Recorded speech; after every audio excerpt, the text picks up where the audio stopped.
Mtazamaji wa Global TV, mimi naitwa Gabi Mtanzania na kukaribisha kwenye kipindi cha Container. Leo ni naye raia wa Kongo lakini ameishi sana nchini Tanzania na baadaye kwenda nchini Marekani. Anaitwa Ben Orede. Amekaa Marekani kwa muda mrefu sana na yeye ni mwimbaji wa nyimbo za Injili. Ana mengi ya kuzungumza. Wengi tunafahamu mtu akiwa Marekani ametoboa. Sasa unajua kwamba jibu lake likoje? Kaa na mimi, twende pamoja.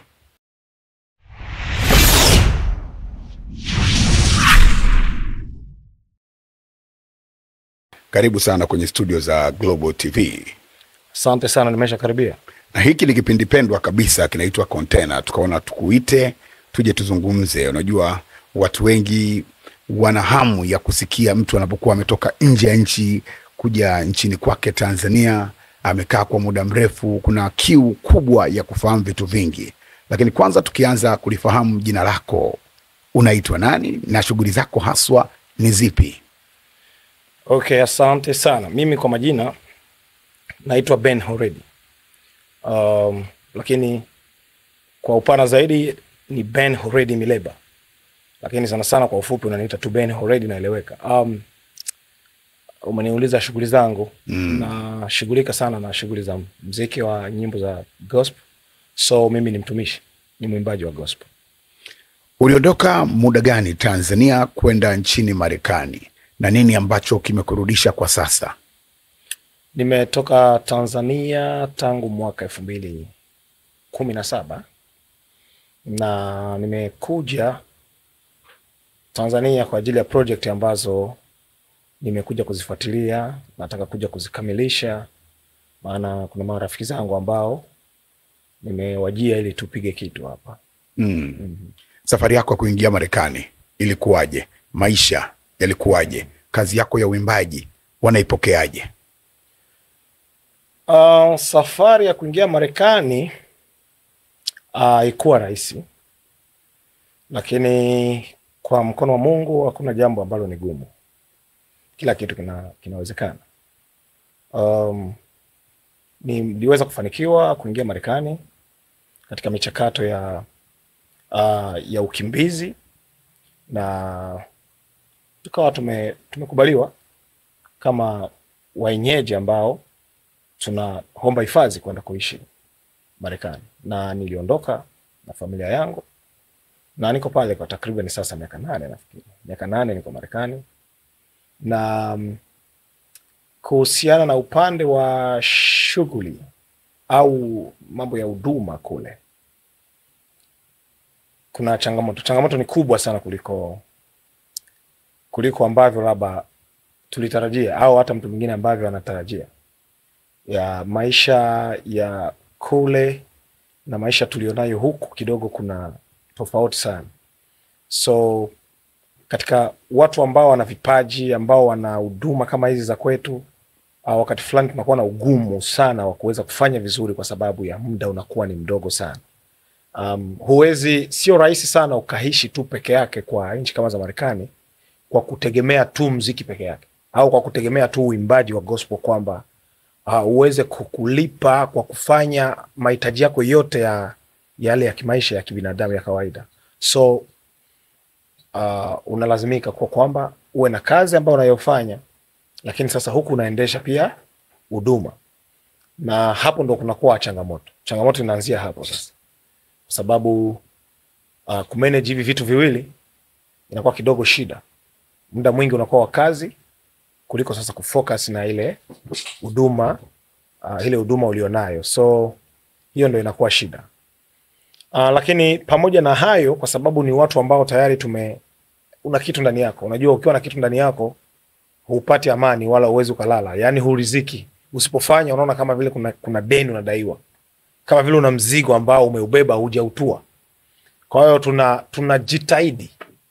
Nasema tu kwa sababu tuko wengi waimbaji wote wanaofanya kule ambao tumetoka huko. Tunajua changamoto tunazozipitia katika swala la muziki wetu. So tunapitia changamoto kiujumla ni nyingi kuliko, yani niseme kuliko ile kawaida ya kwamba tunafanya kazi kwa mtelezo, kwamba unateleza tu kazi iko rahisi. Sio rahisi kivile, lakini kwa sababu kitu kinakuwa kiko ndani unalazimisha ufanye kwa sababu nia unayo. Watu wengi sana, hususan sisi wa Tanzania tulio wengi, japo sio wote, tunaamini kwamba mtu akienda Marekani au nchi nyingine ambazo ni kubwa kubwa, yani ametoboa kimaisha. Ukweli ukoje kuhusiana hili? Kwa namna moja inaweza ikawa kweli, lakini sio kweli kivile. Ukisema sio kweli kivile, una maana gani? Ninamaanisha kwamba kuwa katika nchi za nje au katika nchi za Marekani, naweza nikasema sio kutoboa kivile, hasa kwa upande wa watu ambao labda anakwenda anategemea kwamba kwenda kwa ajili ya kutegemea labda kile alichonacho au kile kipaji tu peke yake kimfanya aweze kusurvive. Kipaji peke yake kikufanya uweze kusurvive kwa njia moja, na kwa mtazamo wangu na kwa uelewa wangu, kwa ujuzi wangu, naona kidogo ni ngumu. Hapo kuna changamoto. Lakini kwa upande mwingine sasa inaweza ikawa kutoboa, kwa sababu unapofika katika nchi za nje kidogo ni kama vile umaskini kidogo umeuacha. Maana tofauti na karama ulionayo, tofauti na kipaji ulichonacho, ajira zipo za kutosha. Pesa bado utazipata kwa ajili ya kuajiliwa, kwa sababu watu wengi wameajiriwa. Hakuna ambaye anakosa kazi. Mtu yeyote ambaye ana akili timamu, hakuna ambaye amekosa kazi. Hakuna ambaye haingizi mkwanja. Kwa pesa zipo. So kwa hiyo njia inaweza ikawa kutoboa, lakini kwa kusema kwamba kwa upande kwamba umedhamiria kwamba kwenda kwa ajili ya kutoboa kwa labda kwa huduma tu peke yake, hapo ndo nina kidogo mashaka. Siamini sana kama ni rahisi, kwa sababu kama nilivyosema, maisha ya pale yanakuhitaji, yani yanakulazimisha, sio kwamba kuhitaji, yanakulazimisha kwamba ufanye kazi ambazo zitakupa kipato ambacho kitakuwezesha wewe kusurvive. Kuna urahisi kiasi gani kwa mgeni kupata kazi Marekani akiwa mgeni pale? Ni rahisi sana. Ni rahisi sana, ile hali kwamba una vibali au vitambulisho vyote vile ambavyo vimekupa ruhusa ya wewe kuishi Marekani. Maana unapoingia Marekani kuna kitambulisho ambacho kinaitwa employment card. Employment card ni kadi ambayo anapewa mtu ambaye ameingia kihalali Marekani. Na maana yani serikali inaelewa kwamba upo pale, umekuja kwa njia ambayo ni halali. Kwa hiyo lazima unapewa employment card. Kila mtu anapewa hiyo employment card. Wewe umekwenda kwa njia yoyote ile, ili mradi kwamba ni njia ambayo ni halali, unapewa employment card. Ukishakuwa na employment card, una ruhusa ya kufanya kazi. Kazi yoyote unaweza kufanya, isipokuwa labda ziwe zile kazi ambazo ni za professional, ambazo zinahitaji labda skills fulani ambayo umeisomea. Ikiwa hujaisomea utachukuliwa huko. Lakini kazi zingine zote za kawaida zipo tu nyingi za kutosha. Za chini chini nimezipata kwamba kurudi kwako Tanzania ni moja ya kitu kikubwa ambacho nataka kuja kukifanya, ikiwepo kurekodi video hapa Tanzania. Sasa wasiwasi wangu na wasiwasi labda watu wengine wanajiuliza, Mwamba akatoka Marekani ambapo location kali, kile unachokitaka unakipata pale, kwa nini anakuja kufanya video yake Tanzania? Ni kweli.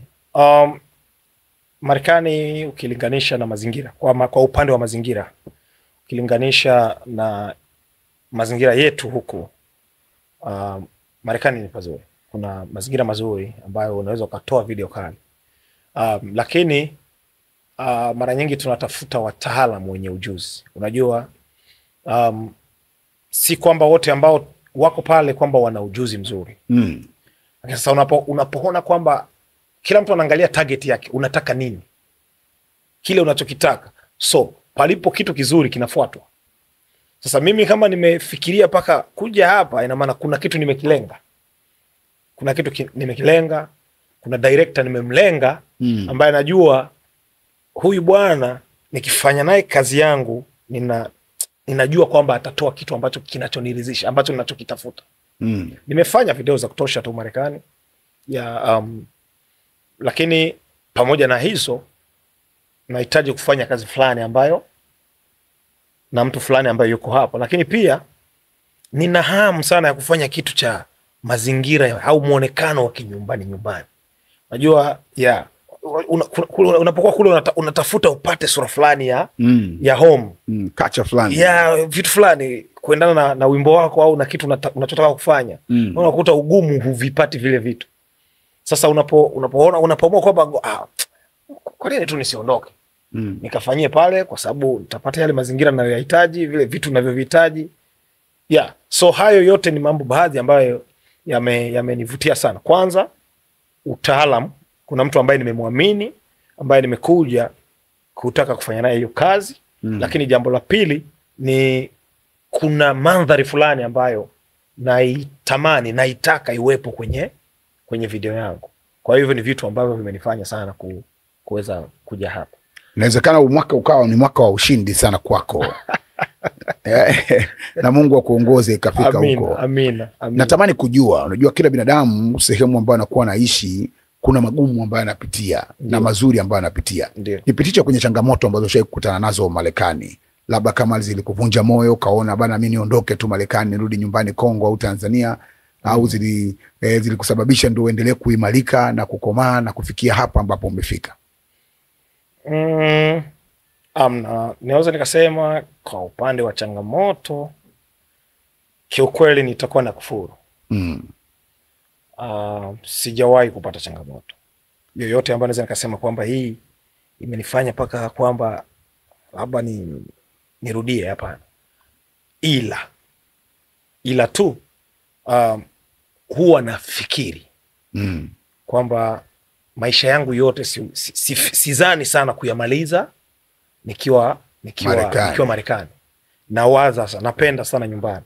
Nawaza siku moja nifanye kwamba okay, naweza sasa kwa hapa sasa ngoja nirudi, nimekwisha kuweka familia. Wanaweza wakabaki, hata watoto wakibaki, maana na familia. Watoto wangu wanaweza wakabaki. Lakini mimi nikasema kwamba ngoja nirudi zangu nikae zangu Tanzania. Nataka nikae maisha ya kinyumbani. Nimalizie miaka yangu hii ya kuishi ambayo imebaki, kama itakuwa imebaki ngapi nije nimalizie nyumbani. Unajua kuna mtu ambaye aishi ugenini hawezi akajua, lakini kuna ile sijui niseme kama vile yani unatamani vitu fulani. Kama nilivyosema nimekuja kwa sababu natamani mazingira. So pamoja na kwamba Marekani ni pazuri na kila mtu akienda anafurahia, hata nadhani walioko hapa wengi wakiambiwa waende watakwenda haraka. Sasa ni pazuri, lakini unapokuwa unakaa sasa unatamani tena kule ulikotoka sasa nyumbani, lakini maana ni mahali ambako umepazoea. Lakini isitoshe kuna marafiki ambao tumewaacha wengi, unatamani tena nikarudi kwenye yale mazingira yetu. Unajua mazingira yetu ile yale ya mtaani yale, unapiga story na majamaa, unatoka mnafika center pale mnakula mindi yenu pale, unaona inaweka yani nzuri, unatamani kitu kama hicho. Sasa Marekani huwezi ukapata kitu kama hicho. Marekani watu wanaishi ndani. Unaweza kukuta mtaa mzuri tu, lakini huwezi kuona mtu nje. Watu wote wako ndani. Sasa hicho kitu unaona, angalia sasa mimi sirudi nyumbani. Ukitembea kidogo majamaa wapo, mnasalimiana nini, vitu kama hivyo vinafanya. Kwa jinsi ambavyo ume-experience Marekani pale. Sisi wa Tanzania tuna tamaduni zetu. Unapoishiwa chumvi una uwezo kwenda nyumba ya pili kwenda kuomba chumvi. Marekani ikoje? Hicho kitu hakipo. Kwa unaweza kukafa kwa sababu tu ya kutaka dawa au chumvi na jirani asiweze kukusaidia. Hicho kitu ndo hakipo. Ndicho nilichosema hapa kwamba Marekani kuna uwezekano ukaishi na jirani yako, ukaishi hata kwa miaka miwili hata umfahamu. Hamuonani yani. Aidha ukamfahamu kaishia tu kwa mbali tu. Natoka zake anaingia kwenye gari yake. Kasalimiana tu, kapepeana tu mkono basi. Anatoka kazini kwake, anapaka gari yake, anaingia ndani, yuko ndani. Unatoka kazini kwako, unafika kwako, unapaka gari, unaingia ndani. So ni maisha ya sana yani yale maisha ya kama ya maisha yetu ambayo tumeyazoea. Na hiyo ndio shida ambayo kidogo tunakuwa nayo. Si kwamba ni changamoto, lakini ni ile hali ya mazoea. Mazoea kwamba nyumbani. Sasa hayo ndio yanatufanya kidogo unakuwa unajisi kama siku moja nirudi bwana nikakaa hata nyumbani. Hayo ni maisha ambayo tunayaishi Marekani. Lakini kuna ile hali ya kwamba jirani yako amepata shida, jirani yako labda akapata msiba. jirani yako ana harusi, kuna yale mazingira ya kibinadamu ya kusaidiana, hususan kwenye misiba. Harusi utapeleka kadi, inapotokea misiba inakuwaje katika kushiriki majirani? Katika mazingira ya pale Marekani, tunakuwa na jumuiya zetu, maana unajua sisi ni Waafrika na tuna tamaduni zetu, pamoja na kwamba tunaishi Marekani, lakini tuna tamaduni zetu na tunaendelea kujitahidi kuziheshimu zile tamaduni. So nadhani kila watu kulingana na walikotoka na vile walivyo, na maanisha kwamba wasikana wanaweza wakawa Tanzania au niseme Wachaga ambao wako pale Marekani, wanaweza wakawa na umoja wao wa Wachaga. Sawa? Alafu linapotokea jambo lolote kwamba ndugu yetu amefariki, kuna jinsi wanavyofanya michango yao kwa ajili ya kuweza kumaliza ule msiba. Lakini pamoja na hilo kuna umoja ule wa Afrika, mkiwa mnaishi labda sehemu moja. Na wakati mwingine nikisema Afrika ni kubwa kwa sababu tunazidiana mila na desturi kidogo. Lakini kuna nchi kama hizi ambazo Kenya, Tanzania, Burundi, Kongo kidogo tunaongea Kiswahili wote. Kwa kama vile tunaelewana. Ni vigumu kusema kwamba tufanye umoja wa Afrika na watu wa Eritrea au watu ambao msikilizani, ambao labda hamuongee lugha moja. Ni vigumu, lakini wale ambao tunajua kwamba hawa ni wa Kongo, hawa ni wa Burundi, hawa ni wa Tanzania, hawa ni wa Kenya, kwa kama vile watu ambao mnaelewana, mna kama alafu akifa Mkenya hapa, unajua kwamba yule jamaa amefariki, yule jamaa yetu kwa hiyo tunakwenda pale, tunatoa michango, tunasaidia. Alafu kuzika Marekani ni very expensive. Ni gharama kubwa. Mtu akifia Marekani, asikwambie mtu, ni gharama kubwa sana. Kwa nini? Wenzetu nadhani hata hapa Tanzania yapo makaburi ambayo huwezi ukazika bila kulipa. Kuna sehemu zinalipiwa kwa ajili ya kuzika. Sasa Marekani hiyo ni pure sasa. Hakuna sehemu ambayo unaweza ukazika bila kulipia. Mtu anapofariki anahifadhiwa. Anapohifadhiwa pale ni gharama. Kumtoa hapo sasa mkazike, kuna wanaohusika na mazishi ambao ni funeral home. Hao ndo wanahusika na mazishi. Kwanza hao ndo wanahusika, wanatunza ule mwili wa mtu aliyepotea. Wanautunza, wanauhifadhi vizuri hadi siku ya mazishi. Wanamweka kwenye jeneza nzuri, jeneza yenyewe ni bei. Wanamweka kwenye gari zao, kuna gari rasmi za kubeba maiti. Sio kila gari inabeba maiti Marekani. Zipo gari rasmi za sijui niite kampuni, sijui niite zile, yani wale wanahusika na kazi zile za mazishi. Hao ndo wanakwenda makaburini, maana ni kama vile tuseme kwamba ni kama vile tuseme Global TV ina eneo lao la mazishi. Kwa watu wanaokwenda kuzika pale wanaingia mkataba au wanalipa kupitia kwa Global. Sawa? Wanawalipa pesa, alafu Global inawatenda kazi ambao wanashughulika kuandaa mazingira, kuchimba lile shimo, kupeleka ule mwili makaburini, kushusha ule mwili, vitu vyote hivyo. Nyinyi mnakaa tu. Kwa nyinyi mnakaa tu, mnasubiri tu wamalize kazi yao, wanafukia wenyewe na mashini zao basi. So hayo yote yanakuwa na gharama ambayo mtu mmoja anaweza kazikwa hata zaidi ya $10,000. Zaidi ya $10,000, zaidi ya $10,000. Inategemeana sasa na makaburi, inategemeana na kampuni zile za mazishi, lakini pia inategemeana na state, maana state zote haziko sawa sawa. Zipo state ambazo unakuta vitu vyao viko juu sana bei. Kuna state zingine unakuta kidogo wako kwenye bei za wastani, vitu kama hivyo. Lakini sana sana kwa mtu kabisa mzima kama mimi, niseme nikifariki, siwezi nikazikwa, sidhani kama naweza nikazikwa chini ya $9,000, $8,000 hadi kuendelea 10 na zaidi. Ni pesa nyingi sana. $1,000 na zaidi, $10,000 na zaidi. Natamani siku nikuite tupige tu mastori hayo ya mitaa ya Marekani. Kwa kuwa leo tunazungumza kuhusiana na uimbaji na mziki wa Injili, na wewe ni mwimbaji mkubwa. Jina lako linaendelea kupaa na kazi zako zinaonekana unavyofanya kwa ukubwa. Natamani kujua kwenye muziki wa Injili, kwa wanamuziki wetu wa Tanzania, ni mwanamuziki gani anasikika kwenye radio za Marekani? Nikisema kwenye radio sina uhakika. Nikisema kwenye radio, maana umeniuliza radio. Au anavuma pale Marekani. Yes, okay. Tuseme kwa hiyo lugha. Kusikika Watanzania wengi tu, waimbaji wengi wa Tanzania. Lakini tukisema kwenye radio, hilo sidhani kama sidhani. Maana tukisema radio na maana ni radio za Wamarekani. Zile radio zao muziki unapigwa pale unasikia wameweka wimbo. Hata hao waimbaji wetu, hata waimbaji wa Bongo Flava. Sina uhakika. Ila tu nakumbuka nilipokuwa Qatar. Nilipokuwa Qatar pale Doha. Niko airport, nilisikia ndo mara ya kwanza nasikia wanapiga muziki wa Davido nafikiri yule wa Nigeria. Muziki wa Afrika, huyo ni Mwafrika huyo. Unausikia mle ndani airport. Sema, kumbe hawa nao wanasikiliza hizi nyimbo zetu. So, kiufupi niseme kwamba kwenye radio hizi za kawaida sijawahi kusikia. Noma sana. Muda wetu umekata kwenye container. Neno lako la mwisho. Tutatafutana siku nyingine kuyaweka mambo sawa. Kwanza katika maneno yangu ya mwisho, la kwanza niseme shukrani. Nitangulize shukrani kwa mwaliko wenu baada ya kusikia kwamba niko hapa, mkatamani tupige story 2-3 tujue amekuja kuna nini. Kwanza nimeshukuru hilo kwa kujisikia kuniita ili tujaribu kuzungumza mawili matatu. Hilo la kwanza kunipa hiyo value. Na pia nikushukuru wewe mwenyewe kwa sababu umenipa nafasi hiyo ya kuweza kuhojiana na mimi.